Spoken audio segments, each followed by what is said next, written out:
बीच में एक बड़ा नाटक हुआ जिसमें कि ममता कुलकर्णी को लेकर आए और उन्हें महामंडलेश्वर बना दिया। ममता कुलकर्णी मूर्ख है।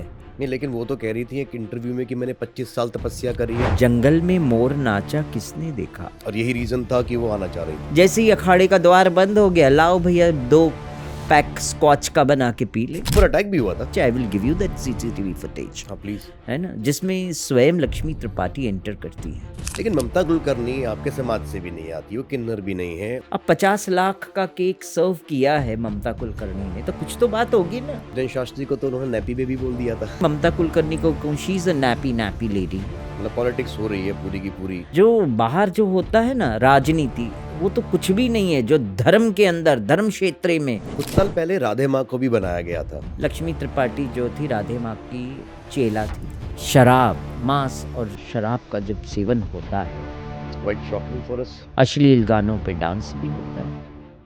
रेड लाइट पे मुझे दिखता है कि किन्नर भीख मांग रहे हैं। क्यों आज भी अगर किन्नर रेड लाइट पे खड़े रह के भीख मांग रहा है, प्रोस्टिट्यूशन कर रहा है, जबकि ये सब चीजें हैं।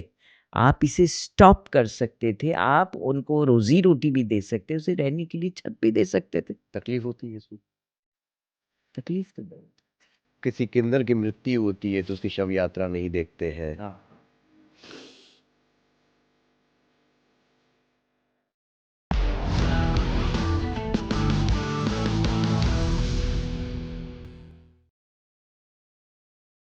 नमस्कार दोस्तों, वापस आपके पास आया हूँ एक नया पॉडकास्ट लेकर, बहुत इंटरेस्टिंग पॉडकास्ट। आज की जो गेस्ट है उनको इंट्रोडक्शन की कोई ज़रूरत नहीं है। हमारे साथ आज हैं जगत गुरु महामंडलेश्वर और ये हैं हमारे साथ वैष्णव किन्नर अखाड़े से। तो पहले तो मैं आपका स्वागत करना चाहता हूँ। जी नमस्कार। प्रणाम। प्रणाम जी। कैसे हैं आप? मैं बहुत अच्छी हूँ, आप कैसे हैं? मैं बहुत अच्छा हूँ। आपको देखकर बहुत अच्छा लगा और बहुत बहुत धन्यवाद कि आपने कहा कि हमारे साथ आप पॉडकास्ट करें। मैं सबसे पहले जानना चाहूँगा कि वैष्णव किन्नर अखाड़ा ये है क्या? वैष्णव किन्नर अखाड़ा जिस तरह से शिव को मानने वालों का अखाड़ा है, इस तरह से जो वैष्णव हैं, भगवान श्री सीताराम और श्याम सुंदर को मानने वाले, जो उनकी अनन्य सखियां होती हैं, वो वैष्णव किन्नर अखाड़ा एक सखी अनुग्रत होके चलता है और भगवान श्री कृष्ण को अपना सखा मानता है। अच्छा। तो ये है वो वैष्णव किन्नर अखाड़ा। क्योंकि मैंने आज तक ये सुना था, जितना मैं जानता था, कि जी। अखाड़े जो हैं वो शैव होते हैं, मतलब वो शिव को मानने वाले होते हैं। नहीं, नहीं ऐसा नहीं है। देखिए उसमें से भी जो 13 अखाड़ों में 3 अखाड़े हैं, तो वो तो वैष्णवों के ही हैं, अच्छा। है ना? निर्मोही यानी अखाड़ा है और 2 और अखाड़े हैं वैष्णवों के। तो ये जो 3 है, ये 3 वैरागी है और बाकी जो 10 हैं वो शैव है, ऐसा है। तो वो जो 3 हैं वो भगवान श्री कृष्ण को मानते हैं, उनकी आराधना करते हैं और भगवान राम, लक्ष्मण, हनुमान जी को ही आराधना करते हैं। इसी तरह वैष्णव किन्नर अखाड़े का मैंने गठन किया। उस वैष्णव किन्नर अखाड़े का गठन करने का रीज़न यही था कि मैं जितने भी मेरे किन्नर हैं, उनको ये कहूँ कि हमें सबको सखियाँ हैं, हम सब सखियाँ हैं, भगवान श्री कृष्ण की सखियाँ हैं, भगवान श्री कृष्ण की गोपियाँ हैं। तो क्यों ना हम इसी अखाड़े के माध्यम से हम भगवान श्री हरि को अपने पति रूप में भजें। मैंने एक यूनिक चीज़ देखी आपके अटायर में। आपने रुद्राक्ष भी पहना हुआ है, आपने मंगलसूत्र भी पहना हुआ है। जी। इसको थोड़ा समझाइए, ये थोड़ा नया है मेरे लिए देखना। ये कहते हैं मंगल सूत्र है, मंगल की कामना करते हैं, है ना? हम्म। कहते हैं ना, मंगलम भगवान विष्णु मंगलम गरुड़ध्वजा। तो ये जो मंगल सूत्र मैंने पहना है, ये मंगल सूत्र मेरे बांके बिहारी जी के नाम का पहना है। ओह अच्छा। क्योंकि वो मेरे पति है, मेरे आत्मा को स्वामी है। जिस तरह से कलयुग में मीरा ने भगवान श्री कृष्ण को सखा रूप में, पति रूप में प्राप्त किया था, इसी तरह से मैं उनके नाम का मंगलसूत्र पहन के चलती हूँ। 5 भाषाओं में श्रीमद् भागवत गीता और भागवत भी करती हैं। जी, जी, जी। ये प्रेरणा आपको कहाँ से आई थी? ये प्रेरणा तो मेरे हृदय में बचपन से ही पनप रही थी। अच्छा। बस यही था कि मार्ग उचित मिल नहीं पा रहा था। जब मार्ग उचित मिला, गुरु मिले, गुरु ने दीक्षा दिया, शिक्षा दिया, तो 5 भाषाएँ तो ख़ैर मेरे पापा गुजराती फैमिली से आते हैं, मम्मी पंजाबी फैमिली से आती हैं, तो पंजाबी, गुजराती तो स्वाभाविक हमारे घर में ही चलता था। हिंदी वैसे ही हमारी मातृभाषा है, तो वो तो 3 लैंग्वेजेज़ स्वाभाविक हो गए। इंग्लिश मैं अच्छे से इसीलिए बोल लेती हूँ क्योंकि मैं कॉन्वेंट स्कूल में पढ़ी हूँ। ओके। ज़्यादा लंबी पढ़ाई नहीं कर पाई हूँ मगर कॉन्वेंट स्कूल में पढ़ी हूँ इसीलिए इंग्लिश मेरी बहुत अच्छी है। महाराष्ट्र में रहती हूँ करके मुझे मराठी आती है। बहुत सुंदर। हिंदी में अगर भगवद गीता का एक श्लोक आपको बताऊँगी, देहिनोऽस्मिन् यथा देहे कौमार्यं यौवनं जरा तथा देहांतर प्राप्ति धीरस्तत्र हन्मयति। तात्पर्य ये है, देह है हमारा, ये देह 3 अवस्थाओं से गुजरता है। वो 3 अवस्था क्या है? बाल्य अवस्था, कौमार्य अवस्था, वृद्ध अवस्था। और इन तीनों अवस्थाओं में हम जानते हैं हमारी पर्सनालिटी चेंज होती है। रोज सुबह आईना देखते हैं, हर 10 वर्ष में हमारी एक पर्सनालिटी, हमारा चेहरा, हमारी आवाज़, सब चीज़ चेंज होती जाती है। जब वृद्ध से अवस्था आती तो आँखें कमज़ोर हो जाती है, पैर कमज़ोर हो जाते, कान, नाक, हमारी सारी इंद्रियाँ कमज़ोर होने लग जाती है ना? और लास्ट में जब वृद्ध अवस्था में शरीर काम नहीं करता है तो आत्मा शरीर का त्याग करती है और एक नवीन शरीर की ओर अग्रसर होती है। तो जिस तरह से आज मैंने बड़े सुंदर ये जो वस्त्र पहना, ये वस्त्र क्या है? नवीन है ना? जब ये वस्त्र पुराना हो जाता है, कुछ काम का नहीं रहता है, तो हम इस वस्त्रों का भी त्याग कर देते हैं। ये शरीर उस वस्त्रों को पसंद नहीं करता है, त्याग कर देता है, क्यों? ये पुराना है। इसीलिए कहते हैं जन्म सत्य है तो मरण भी सत्य है, बीच में क्या है? नाटक ही तो है। सच्चा जो लक्ष्य मानव जीवन का है तो वो है मोक्ष, मोक्ष और मोक्ष। अभी बीच में एक बड़ा नाटक हुआ हम्म, आप ही लोगों के अखाड़े में, जी जिसमें कि ममता कुलकर्णी को लेकर आए और उन्हें महामंडलेश्वर बना दिया। जी जी जी। तो ये नाटक ही कहेंगे इसको कि सही उसके कहा। बाद अचानक से उनसे वापस पदवी दी गई और फिर वो हाँ, चली गई वापस। That's true. तो सही इसके कहा। पीछे क्या क्या हो रहा था और इसका रीजन क्या था इतने बड़े डिसीजन लेने का? ना तो वो किन्नर भी नहीं है, हाँ, वो पहली फिर भी उनको क्यों बनाया गया? देखिए, पहली बात तो किन्नर अखाड़ा जब बना तो किन्नर समाज के उत्थान हेतु किन्नर अखाड़ा बनाया। एक स्त्री की एक गरिमा होती है, एक सम्मान होता है, और अगर वो किन्नर अखाड़ा से जुड़ना चाहती थी तो जुड़ सकती थी, मगर इसका मतलब ये नहीं कि आप परंपराओं को तोड़ के आप एकदम आगे बढ़ जाओ, ये नहीं हो सकता है। एक परंपरा होती है, आध्यात्मिक जीवन की एक परंपरा होती है, भौतिक जीवन की भी। अब भौतिक जीवन में हम लोग शुरुआत करते हैं अपनी स्टडीज़ की, तो कहाँ से शुरुआत करते हैं? Junior KG, senior KG, first, second, third, then college, then university जाते हैं हम। करेक्ट। अब कोई व्यक्ति आध्यात्मिक जगत में आता है और डायरेक्ट महामंडलेश्वर बन जाता है, ये तो ऐसा हो गया कि आप डायरेक्ट प्रोफेसर बन गए हो। नहीं, लेकिन वो तो कह रही थी एक इंटरव्यू में कि मैंने 25 साल तपस्या करी है तब जाकर मुझे ये आया है। जंगल में मोर नाचा किसने देखा? आपने देखा या हमने देखा है कि ममता कुलकर्णी मोरनी की तरह नाची है जंगल के अंदर? तो साधना 25 साल की है तो किसी ने देखा नहीं है समाज ने आपकी साधना को। अगर ठीक है, अगर आपने साधना की है, आप अपने आप को कहती मैं तो चामुंडा का स्वरूप हूँ, मैं तो शक्ति का स्वरूप हूँ, मुझे तो सब पता चल जाता है। तो आपने जब ये ममता कुलकर्णी ने जब ये बात कही कि सुबह-सुबह सब तैयारी कर रहे थे शाही स्नान के लिए, पेशवाई के लिए, और मैंने जब चाय माँगी तो मुझे किसी ने चाय नहीं दिया कि वो भी स्नान करने गया है। मैंने कहा एक कटका वाला और एक चाय वाला स्नान करने जा सकता है तो मैं क्यों नहीं जा सकती स्नान करने? तो आपके अंदर विकार आ गया ना। अगर जो इंसान साधना करता है उसमें विकार नहीं आता है, वो ये सब चीज़ें सोचता ही नहीं, उससे ऊपर होता है, वो परे होता है उन सब चीज़ों से, है ना? और फिर आप कहती हैं कि जैसे ही सब आगे चले गए, बग्गी निकली, सब पेशवाई, वहीं पेशवाई रुक गई, आगे नहीं जा पाए, भगदड़ मच गया। तो ये मेरी शक्ति नहीं चाहती थी ऐसा, और भगदड़ मच गया। तो मतलब भगदड़ आपने मचाया था क्या? ममता कुलकर्णी ने भगदड़ मचाया था शायद। आध्यात्मिक साधना की वजह से, कमरे में बैठे-बैठे। तो मैं ये कहती हूँ, अगर आप साधक हैं, आपने साधना कर चुके, आपने परब्रह्म को प्राप्त कर चुके ना, हम नहीं प्राप्त किए परब्रह्म को, हम क्लियर कहते हैं। हमें परब्रह्म को, हमको नहीं पता परब्रह्म क्या है। आप ज्ञानी, महाज्ञानी, पंडित रावण की तरह, मैं ये कहूँगी। ममता कुलकर्णी महाज्ञानी पंडित, महासाधना वाली स्त्री, और रावण की तरह महाज्ञानी पंडित बन गई। लेकिन अहंकार तो आ ही गया उधर ही, जब आप अपने आप को जब ये सब कहते हो। तो मैं कहती हूँ, आपने साधना कर ली, सब कुछ प्राप्त कर ली, फिर महामंडलेश्वर का लालसा क्यों? फिर किन्नर अखाड़े में ही क्यों आना था? क्योंकि आपने एक वर्ड कहा था ममता कुलकर्णी कि किन्नर अखाड़ा समावेश अखाड़ा है, वहाँ हम कैसे भी रह सकते हैं, कुछ भी कर सकते हैं। तो कहने का मतलब कैसे भी रह सकते हैं, मतलब आज आपने भगवा पहन लिया, कल लाल साड़ी भी पहन लोगी आप, फिर इसका मतलब लेकिन ये क्या होता है ऐसा किन्नर अखाड़े में? होता ही है।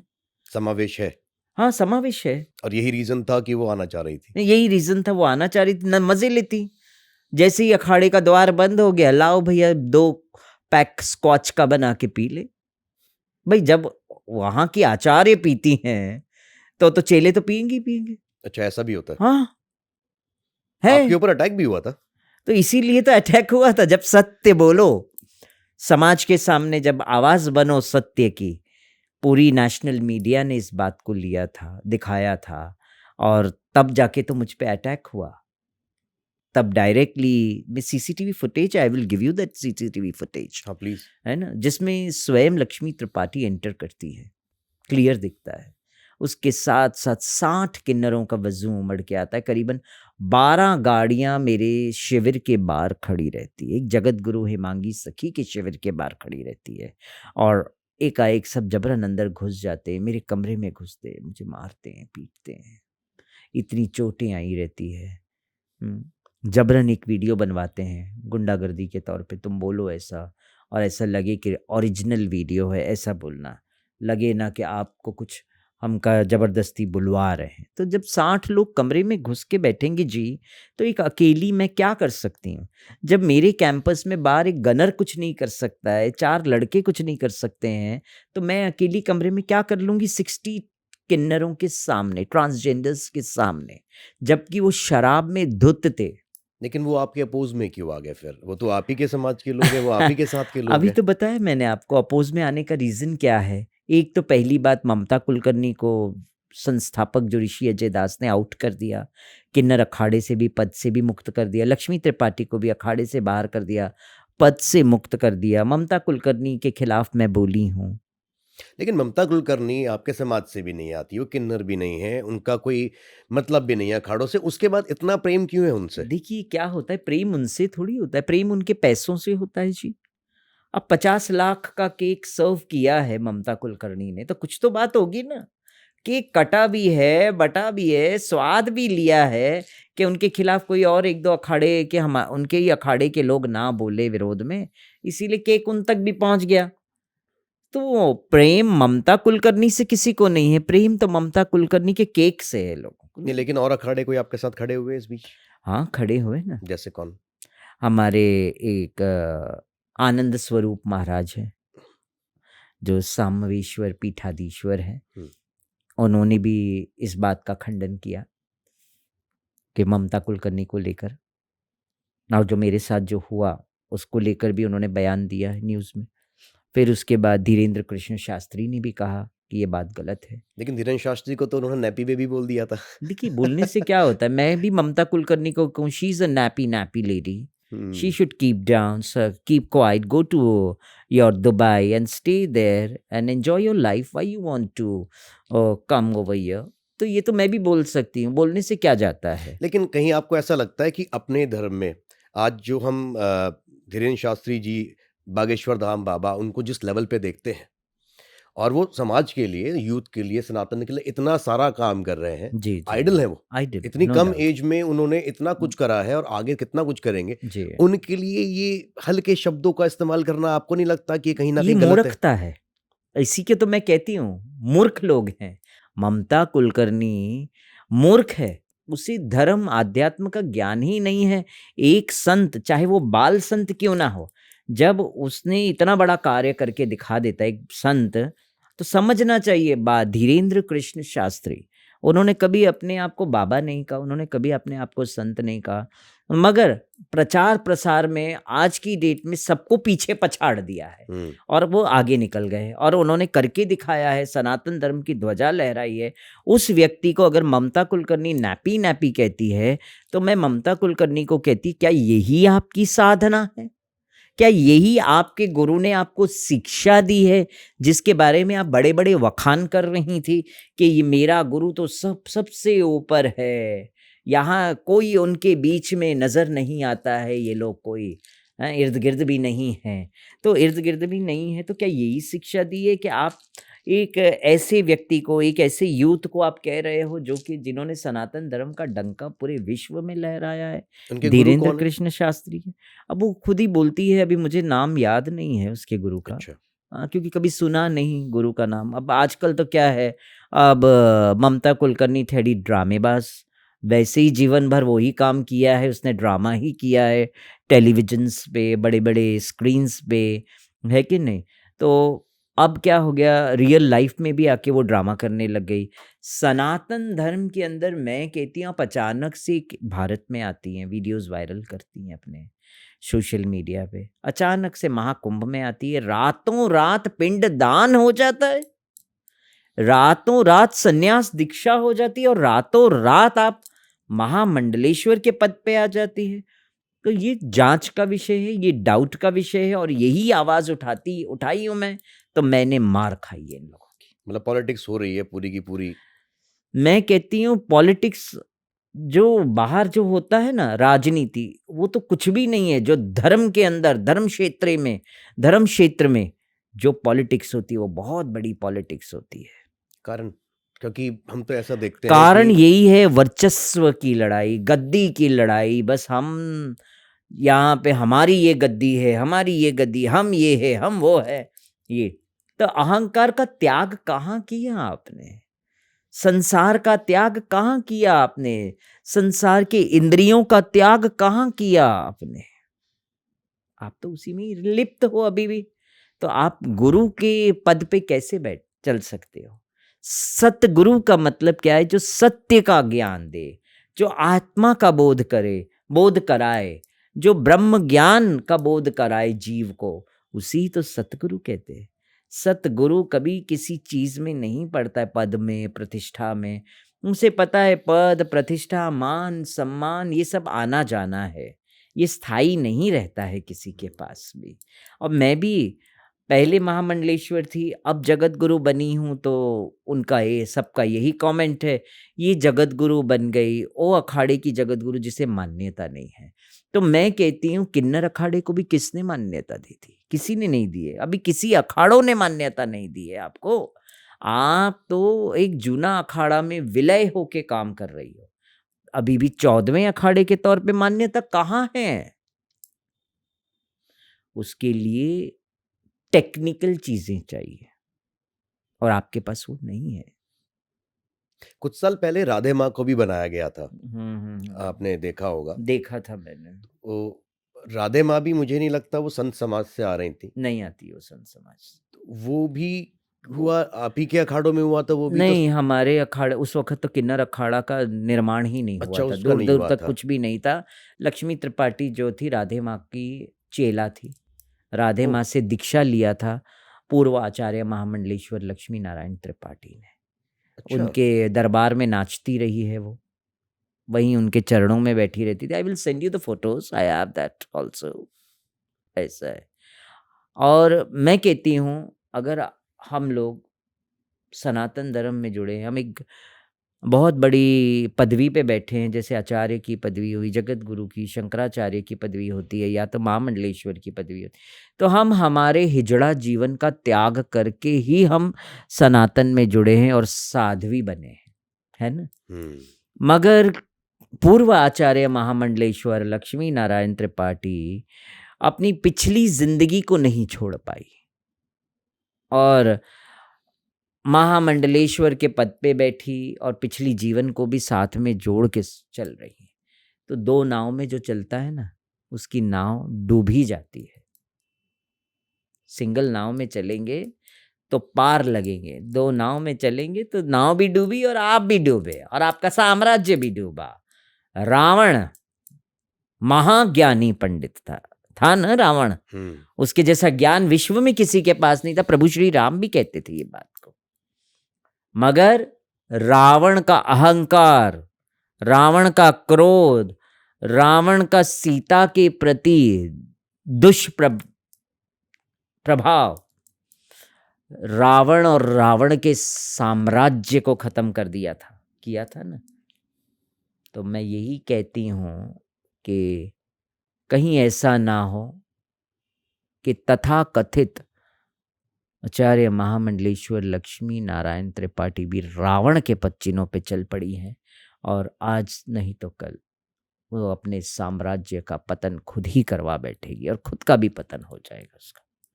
आपकी क्योंकि अभी बात होती है उनसे? जिस तरह से मैं आपको बताऊं, शराब, मांस और शराब का जब सेवन होता है धर्म के पद पे बैठने के बाद भी, तो जीव का आज नहीं तो कल पतन निश्चित होता है।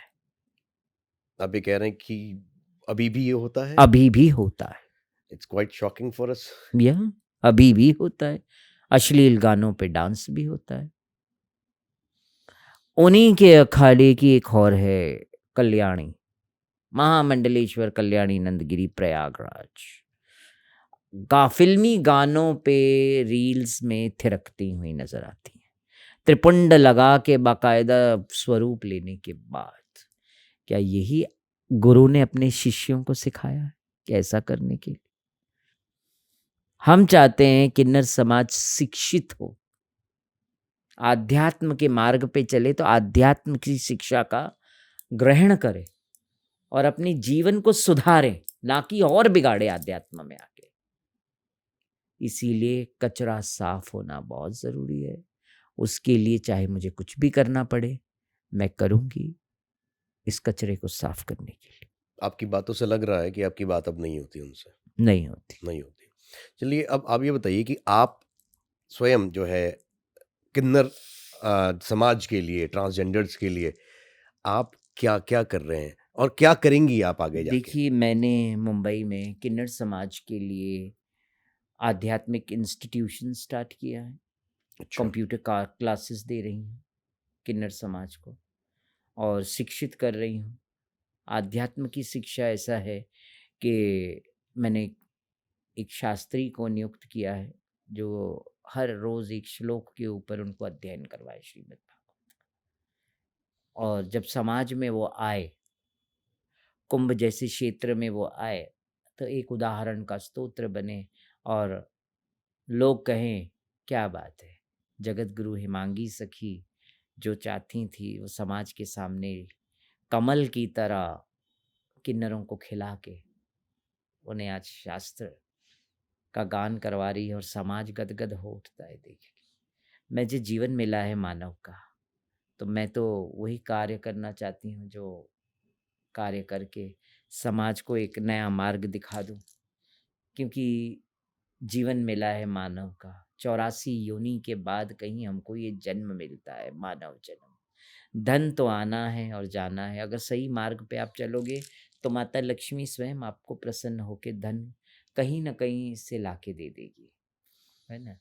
मगर धन के पीछे ना भाग के मानव कल्याण के पीछे भागना चाहिए। मेरा एक सवाल है इसमें जगत गुरु, आप बताइएगा।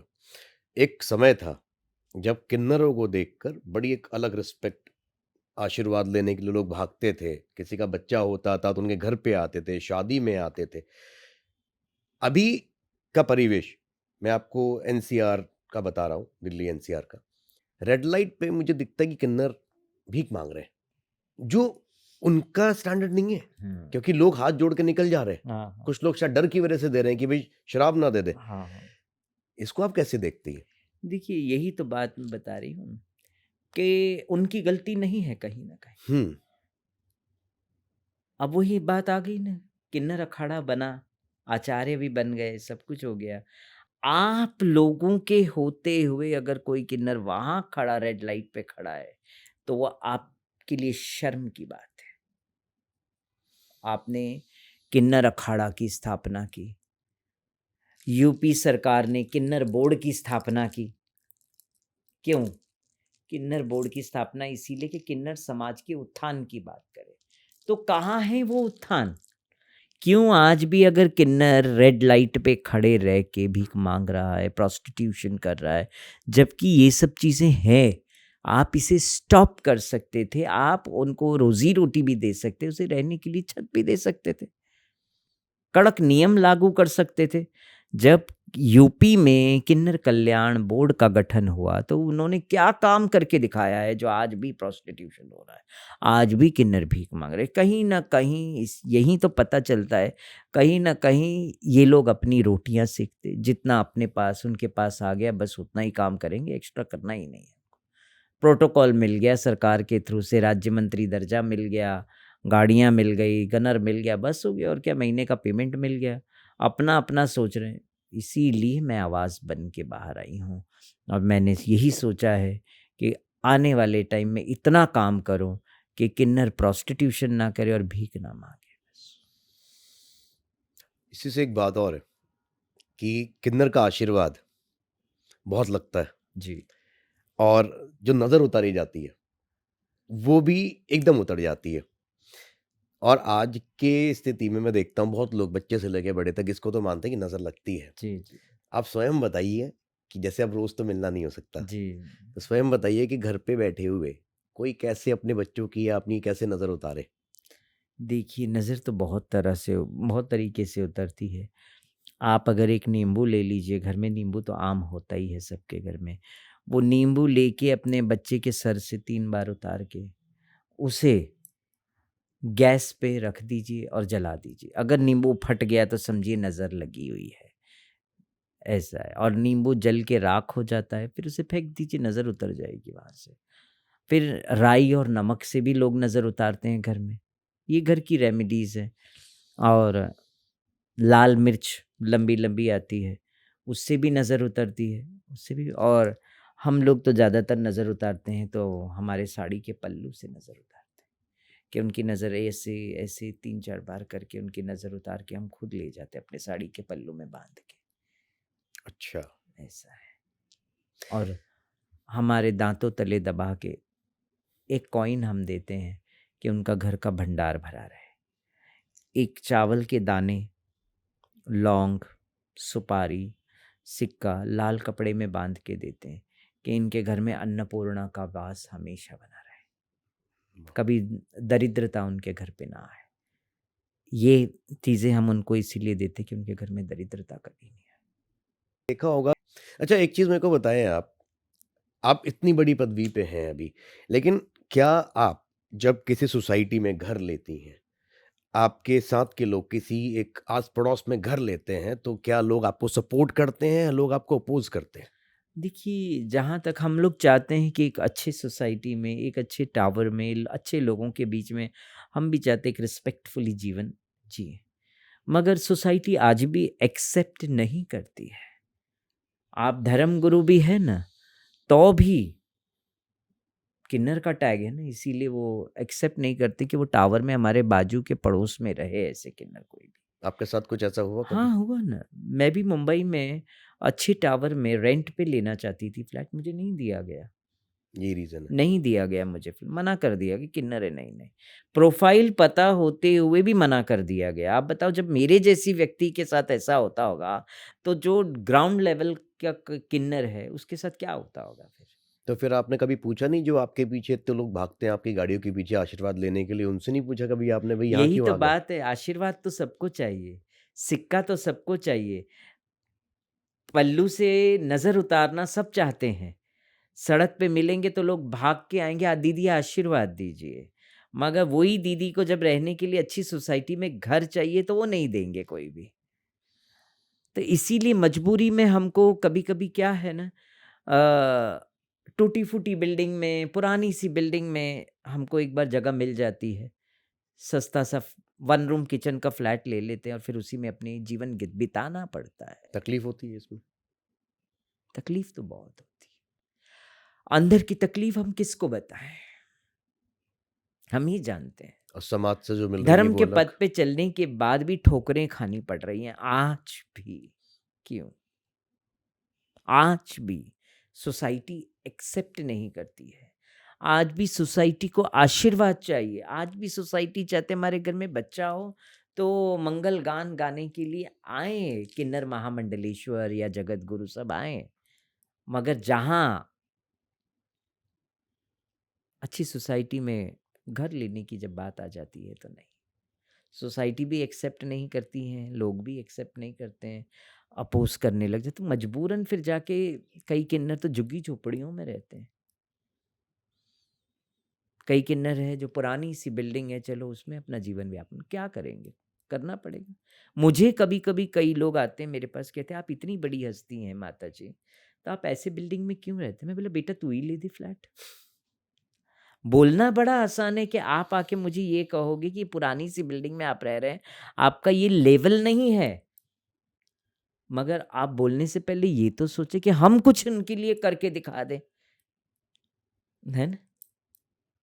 तो ज्ञान देना बहुत आसान है, इसीलिए मैं कहती हूँ ज्ञान ना बांटो भैया, करके कुछ दिखाओ। करके दिखा सकते हो तो दिखाओ, है ना? अच्छा, कुछ मिथ्स है। पहले ना मैं चाहूँगा मिथ्स की हम बाद में बात करें, लेकिन ना आप अपना किन्नर समाज का या किसी किन्नर का एक जीवन बताइए, कितना स्ट्रगलफुल होता है बचपन से लेकर? देखिए, ऐसा किन्नर समाज में कई लोगों का जीवन स्ट्रगलफुल है, कई लोगों का जीवन अच्छा भी निकला है, नो अच्छा। डाउट।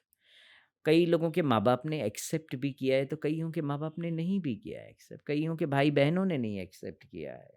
मुझे भी एक्सेप्ट नहीं किया गया था। मेरे तो मम्मी-पापा बचपन में ही एक्सपायर्ड हो गए थे।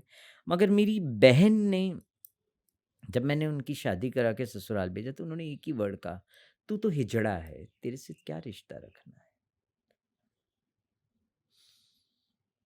तो थैंक यू कहा मैंने, और शुक्रिया। तब जब आपने सब करके दिया। देखिए, जेंडर जो है ना, अपने हमारे जेंडर को के बारे में हमको नहीं पता था, मगर समाज को हम पता था जेंडर के बारे में।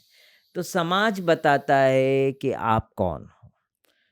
समाज अभी लेटेस्ट में जब नव भारत पे मेरा इंटरव्यू हुआ था, शो में बुलाया गया था धर्म संकट में, तो उसमें एक जन ने मुझे नाम दे दिया, आप किन्नर नहीं हो, आप षंड हो।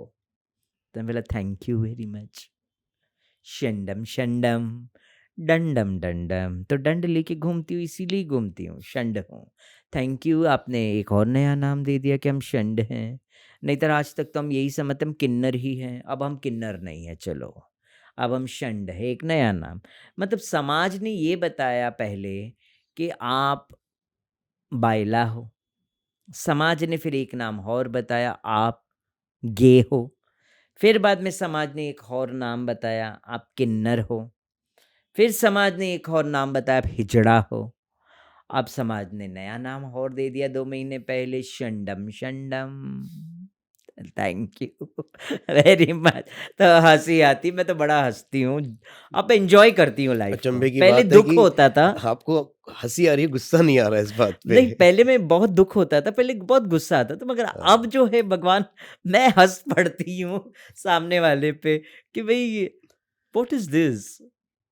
ये हुँ। कहीं न कहीं लीला ईश्वर की चल रही है, जो समाज सबसे बड़ा गुरु है, जो हमें ज्ञान दे देता है। समाज ही शिक्षा देता है कि आपको कैसे ज़िंदगी जीनी चाहिए। समाज से बड़ा गुरु तो कोई हो ही नहीं सकता है जी।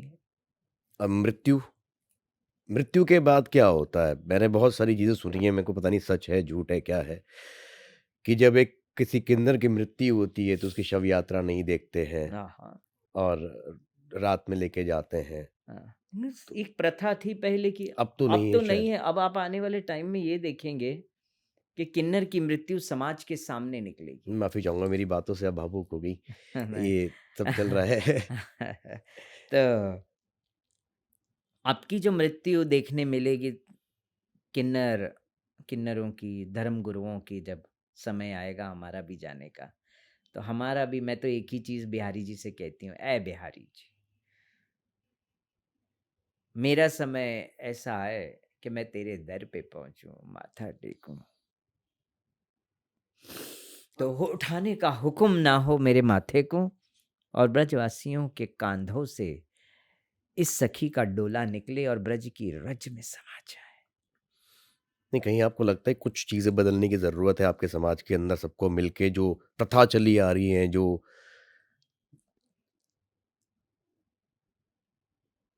मुझे पता है ये बहुत तकलीफ़देह होती है कई बारी चीज़ें, आप जिस तरह से जिन लोगों के बीच आप रह रहे हैं ना, ये समाज समाज में जिसको हम कहते हैं, ये समाज हम ही लोगों ने बनाया और ये समाज ना मतलब से बनता है।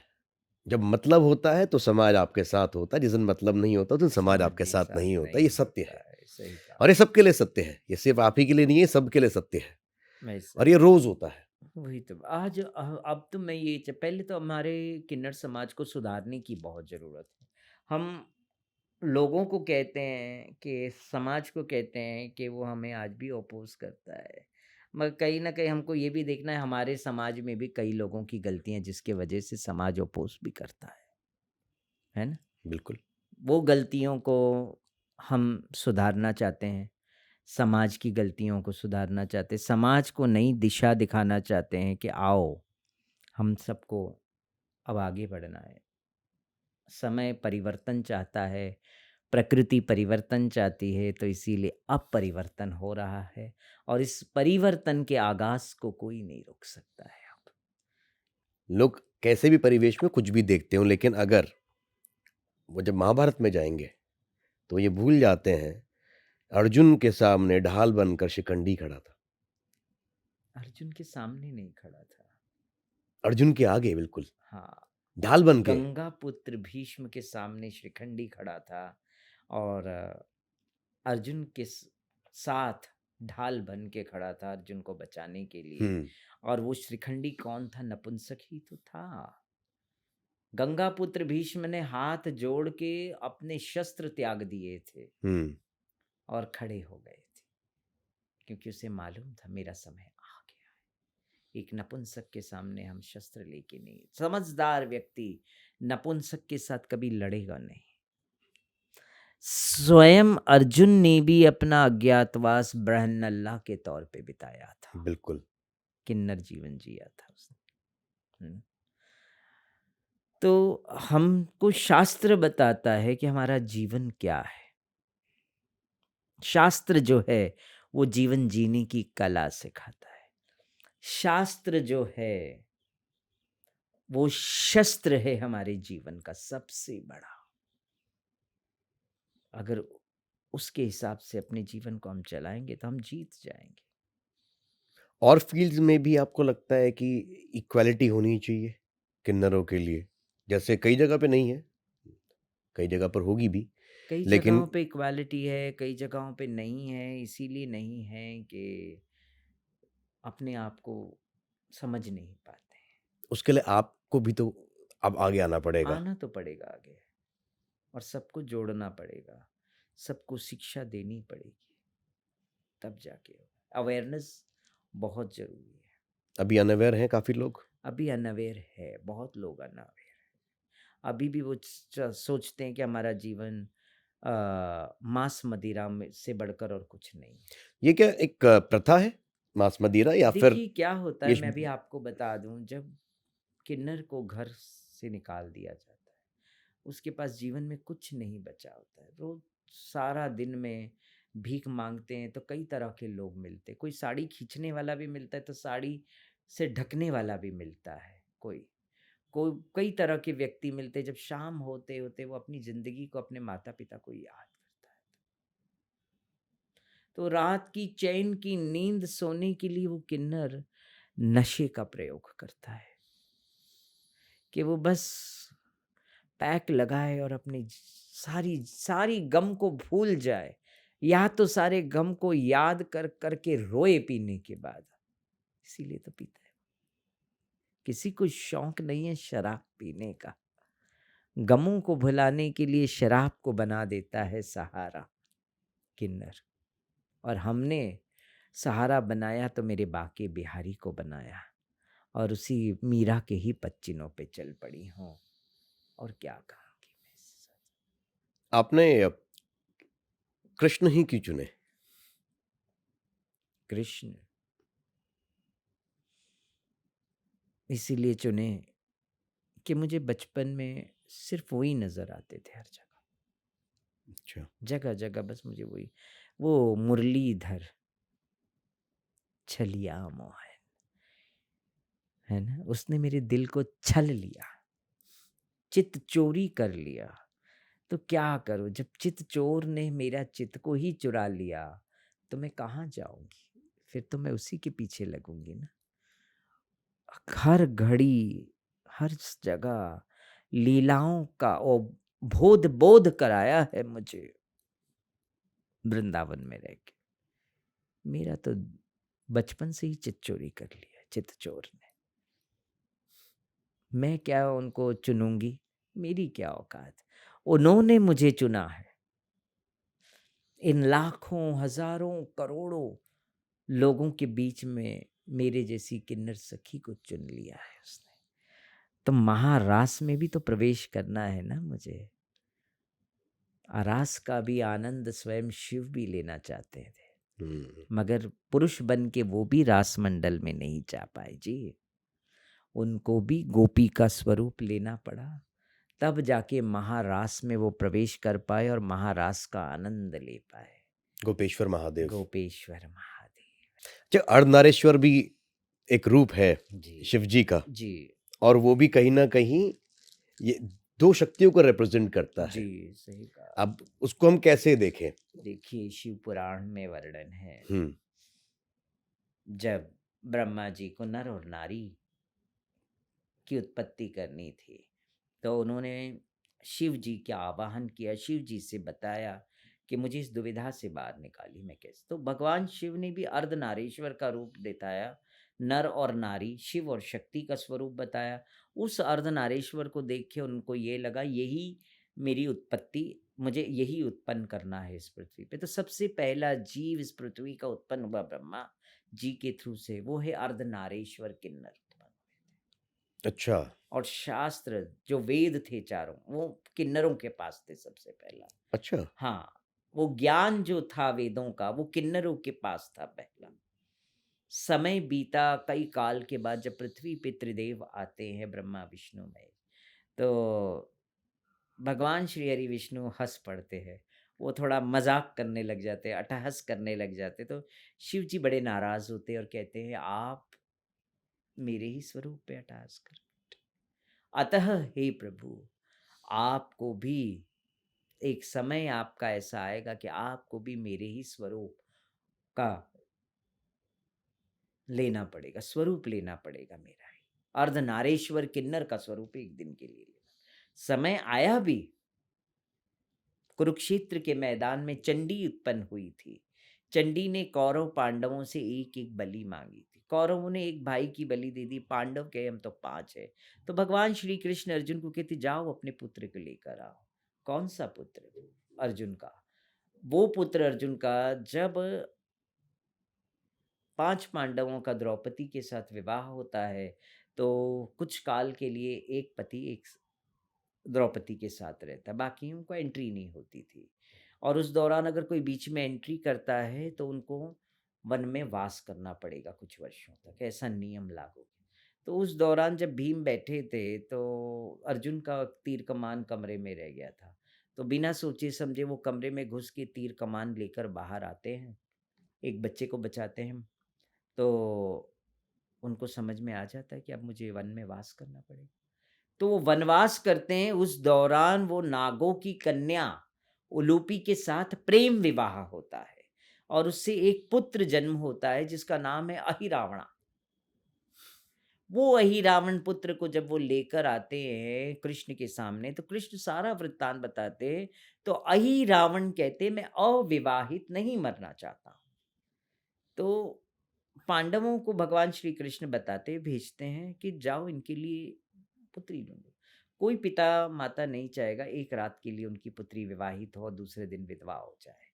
तो भगवान श्री कृष्ण सोचने लगे, तो उनको भगवान शिव की बात याद आ गई। बोले समय आ गया है आज। तो शिव कहते प्रभु समय आ गया है आपको अर्धनारीश्वर किन्नर का स्वरूप। तो भगवान श्री कृष्ण वो एक दिन के लिए अर्धनारीश्वर किन्नर का स्वरूप लेते हैं और अहिरावणा के साथ विवाह रचाते हैं। और जब दूसरे दिन अहिरावणा की बलि चढ़ती है, तब वही कृष्ण जो किन्नर अर्धनारीश्वर का रूप छाती पीटती है, ये मंगलसूत्र तोड़ती है, मांग का सिंदूर विलाप करने लगती है। ये है ये तो गजब आपने बताया। हमारे सनातन में तो आप जैसे लोग आगे आ रहे हैं और कर रहे हैं कि किन्नर समाज के लिए कुछ करना है। दूसरे धर्मों में भी ये प्रॉब्लम तो होगी ही। आपको कभी ऐसा हुआ कि किसी ने आपसे कांटेक्ट किया हो, किसी दूसरे धर्म के लोगों ने, और कहा हो कि हमें हमारे को भी अपनी शरण में लीजिए या फिर हमारे लिए भी कुछ कीजिए? वो लोग कैसे कर रहे हैं अपने आप को? देखिए, ये कुंभ के दौरान कई दूसरे धर्म के, मुस्लिम धर्म और क्रिश्चियन धर्म के लोग मेरे पास आए और हमने उनको अपने साथ जोड़ा भी है। ऐसा नहीं, दीक्षा दिया है, महामंडलेश्वर नहीं बना, दीक्षा दे के उनको जोड़ा है। शिक्षित हो आप, आगे आपका मार्ग हम प्रशस्त करेंगे। अच्छा, जुड़ते हैं लोग ऐसे। जुड़ते हैं। अच्छा, महामंडलेश्वर बनना इतना ऐसा क्यों होता है कि महामंडलेश्वर ही बनना है? कुछ देखिए क्या मिलता है क्या इसमें? महामंडलेश्वर का पद है एक गरिमामय, बहुत बड़ा पद माना जाता है जी, जी। सनातन धर्म का। महामंडलेश्वर के बाद जो है जगत गुरु का पद बहुत बड़ा, शंकराचार्य तुल्य वो पद होता है, जगत गुरु का पद आपको मिला वो। हाँ।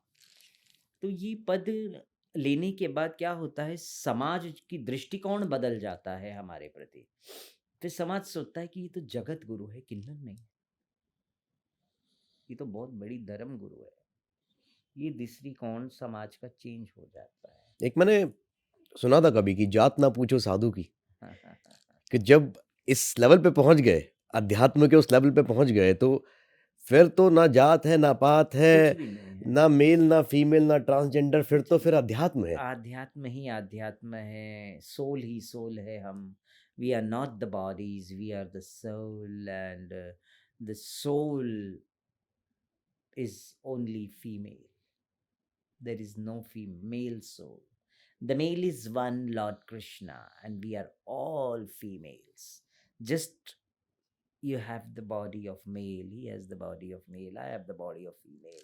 तो ये जब तक जिंदा है तब तक, मरने के बाद हमारा स्वरूप ही फीमेल का स्वरूप है। दोबारा जन्म लेना चाहेंगी आप? अब आपने इतनी बात कही है तो मैं ये जानना चाहूंगा कि आपके मन में क्या है? पहला तो मोक्ष ही होगा, लेकिन मोक्ष अगर नहीं है ऑप्शन, मोक्ष ऐसा मोक्ष हो कि दोबारा अगर जन्म भी मुझे मिले तो किन्नर का जन्म ही मिले। मैं किन्नर जीवन ही जीना चाहती हूँ, और वो किन्नर जीवन जो व्यास पे बैठ के भगवान के महापुराणों का महागान करके समाज के लिए, परिवार के लिए, पितरों के लिए उदाहरण का स्तोत्र बने, ऐसा मेरा जीवन हो। मगर हो तो किन्नर जीवन हो, वरना जीवन ही ना हो मेरा। बहुत बढ़िया। आपने बहुत सारे मिथ तोड़ दिए आज लोगों के। मजा आ गया मुझे आपसे बात करके जगत गुरु। बट एक चीज जाते जाते जी। कहूंगी समाज को, इस पॉडकास्ट के माध्यम से, कि यही कहूंगी कि संसार रूपी कीचड़ में हम और आप सबका जन्म हुआ है ना। इसी तरह संसार रूपी कीचड़ में कमल का पुष्प का भी जन्म होता है।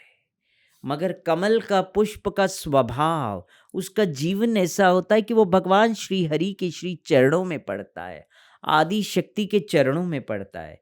तो क्या हम और आपका जीवन क्या कमल की तरह क्यों ना बनाए कि आखिरकार जब संसार रूपी कीचड़ से कटते हैं तो सिर्फ और सिर्फ ईश्वर के श्री चरणों में चढ़ जाए और उनके गले की माला तुल्य बन के अपने मानव जीवन को सार्थक करते हैं। बिल्कुल। जगत गुरु बहुत बहुत धन्यवाद हमसे बात करने के लिए, आज बहुत अच्छा लगा। मुझे भी बहुत अच्छा लगा अपने जीवन को, हर चीज़ को आपके साथ बैठ के पॉडकास्ट के माध्यम से साझा करने आज हमने सिर्फ बात नहीं करी, आज हमने इमोशंस भी शेयर करे। के। इमोशंस तो वहीं झलकते जा सत्यता होती सत्यता है होती बात में। जय जी। जय हिंद, जय भारत, जय श्री राम। जय श्री राम, जय भारत।